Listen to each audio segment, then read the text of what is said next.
I'm glad that now I'm proving to myself that this is where I deserve to be. I'll find a way, and this is how I get the win now. It's feeling good.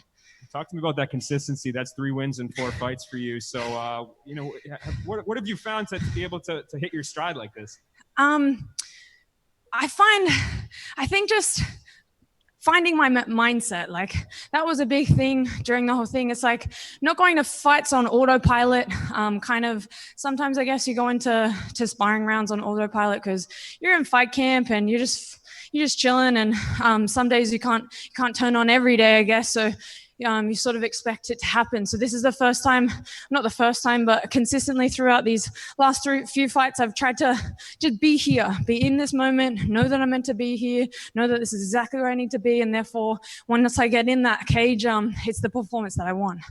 Did she surprise you at all? She was pretty tough. She hit you with a good left hand there in the first round. Definitely not an easy outing by any means. No way. I knew she was going to be experienced, so obviously she had that over me. I did expect to be stronger. Coming into this fight, I'm a lot leaner and I'm kind of walking around a little bit lighter, which is something different. It's good for me because I'm faster, but at the same time, I think I do lack a little bit of strength. She was a lot stronger than I expected because I can usually muscle a few positions rather than stay them technically, but with her, I had to do everything by the book to get out of it and to get in that dominant side. So yeah, I mean, I didn't underestimate her by any means, but yeah, there was a few things. I couldn't get off my kicks as much as I wanted to.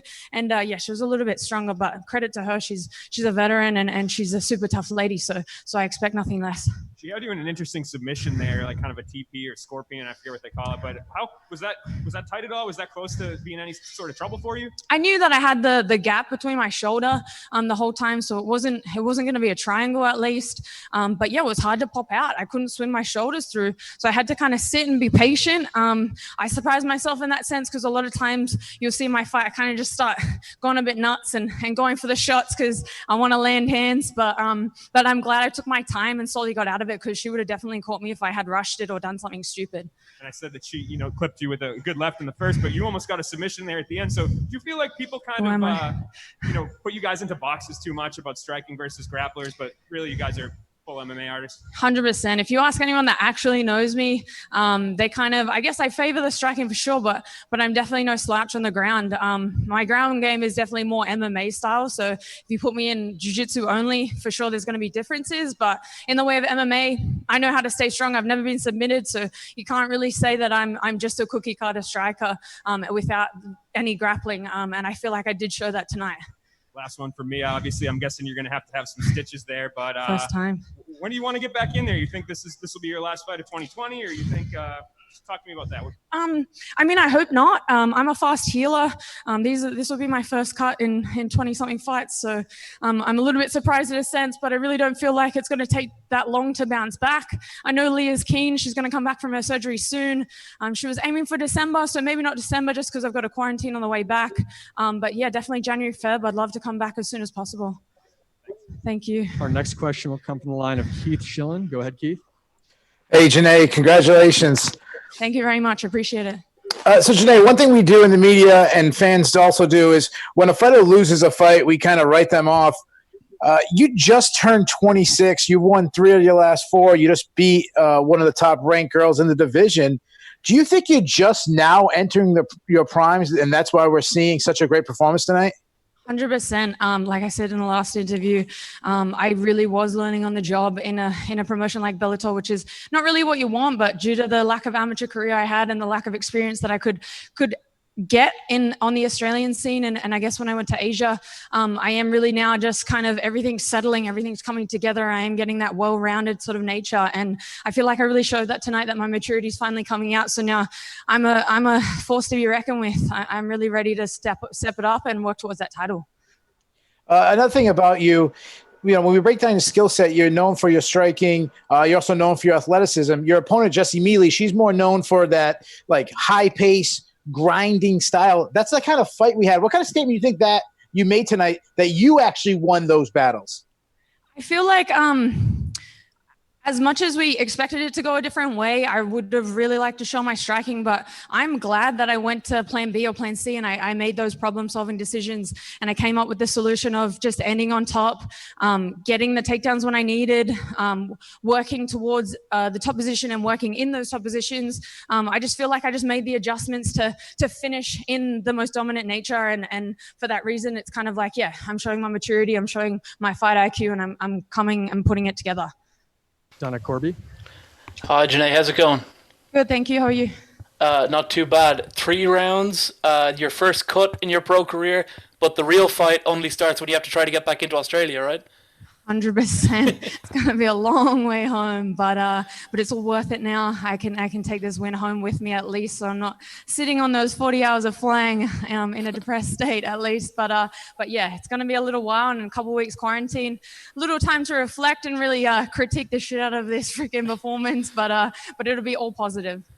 Look, if we're being honest with ourselves, the winner of this fight was never going to be facing Chris Cyborg next, but it's very much a consequential fight for the division. I know that your last fight that you had scheduled was going to be a huge event in London. It was going to be on the main card. Did you feel like maybe your fight should have been higher up on the card tonight? As much as I was super excited when I was matched up against Leah to finally be on a main card, it's not something that I hold on to. To be honest, it's much easier for my guys back in Australia. So shout out to the Bellator team if we can make it a little bit easier to watch in Australia. But for that reason, I kind of get excited to be on the prelims. I love to get in and get out. I love for it to be an early night. Krispy Kreme's open. Can still go out and grab one. I've been waiting a while for one. So there's positives and negatives. Of course, the main card gets a little bit more exposure. And I do feel like this is my 5th fight in the promotion, so I would expect to kind of be, I guess, seen a little bit better, but it's not like just because you're on a main card you get treated better or anything like that. It's like I still get the guys around me. This is an amazing team. They all treat us equally. They all look after us, so it's not really here nor there, but if it's looking like in the future I'll probably start being on those main cards, and I'm glad that I got to get another prelim in while I still can, and I can enjoy early nights and getting out there. We'll take a couple more questions here. Lenny. How's it going, Janay? How are you? Good, thank you very much. Congratulations on the win. And today you bounced back from the back into the win column after a loss to Amanda Bell. How does that feel? It feels fantastic. A little bit disappointed in my last performance. I feel like what I did in this performance really showed, I guess, the difference. I feel like it's been a tough couple of years, to be honest. So I feel like that last fight, I didn't have that grunt into me. I lost my fight. I lost my spark a little bit. That 3rd round came around and I just didn't bite down and get out of those positions when it was really the difference between 30 seconds of winning or losing. So to come back and avenge that loss and show my grit and get out of these tough submissions that Jesse put on me, the cut and face adversity and make solutions, I'm super stoked. Final question, Giancarlo. Hi, Janay. Congrats on the win. Great performance tonight. Thank you. Just one question from me. This partnership with Bellator now being on CBS Sports, what do you think that will do for you and the women's divisions in Bellator?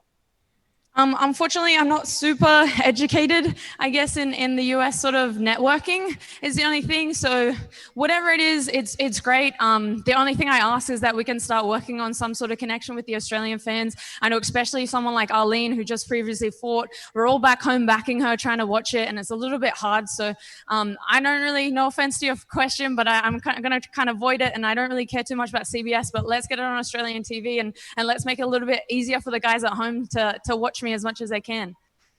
All right. Thanks, Janay. Congratulations. Thank you very much, guys. Appreciate it.